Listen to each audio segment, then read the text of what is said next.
документ является новым шагом в развитии демократии в Кыргызской Республике и совершенствовании конституционных основ нашего государства, где есть сильный президент, сильный жоготкон, сильное правительство, зрелое и ответственное гражданское общество.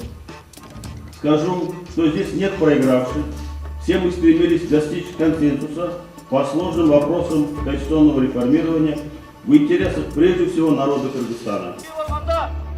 Жакынкы жылдардагы тарыхка кайрылып, кимдин кандай иш менен алек болгонуна көз чаптырып көрөлү. Маселен, Россиянын президенти Борис Ельциндин күтүсүз отставкага жана бийликтин мураскору Владимир Путинге өткөрүлүп бергени КМШ мамлекеттеринин президенттери тарабынан өзүнүн келечегине кам көрүп койду деген бага татыган. Бийлик алмашкандан кийин конституцияны өзгөртүү толуктоолорго киришип, ал тургай айрым жерлерине чектөө да коюшкан. Маселен, бир эле адам 2 мүнөттөн ашык катары менен президент болбой турган кылышып, экс-президенттин тийбестигин дагы көз жазында калтырбай карап чыгышкан.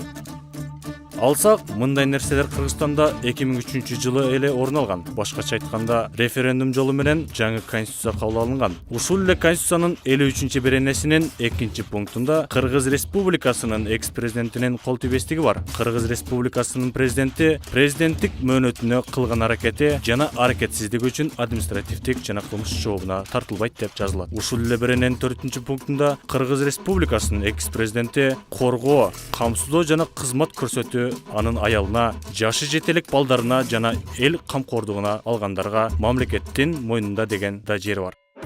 Сыягы Аскар Акаев Борис Ельцин сыяктуу мураскорлордон таштоого мүмкүнчүлүгү болбой калган окшойт. Ошон үчүн конституцияга келечектеги экс-президентти мамлекет камкордугуна алып, коопсуздугуна жана жакыр болбошуна да жоопкер кылып койгондой окшойт.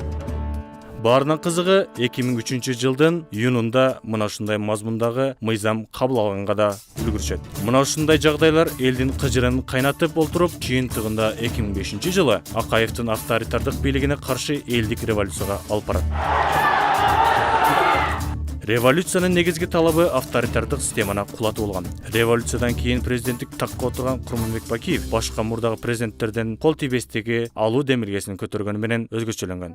Өткөн тарыхты барактай турган болсок, Курманбек Бакиев 2005 жылы 13 октябрда мен президенттен, премьер-министрден жана депутаттардын кол тийбестигине каршымын деген оюн айтып кеткен.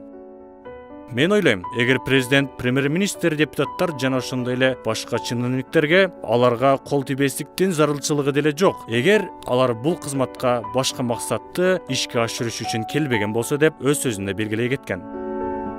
Эгер алар бул кызматка башка максаттын ишке ашырыш үчүн келбеген болсо, кол тийбестиги жок деле иштеп мамлекетке салым кошсо болот. Ошондой эле президенттин депутаттарга жана ошондой эле премьер-министрлерге кол тийбестиктерине каршы чыкканым адилеттүү иш болгон деп ойлойм, деп билдирген. Бүгүн элдин көз карашы башкача болуп калды. Эл бүгүн көп нерсени түшүнүп, акокуй. Баягы 3 жыл, 4 жылдай мурункудай кыйкырык менен иш бүтпөйт экен. Башкача жашаш керек экен, башка мамиле кылыш керек экен.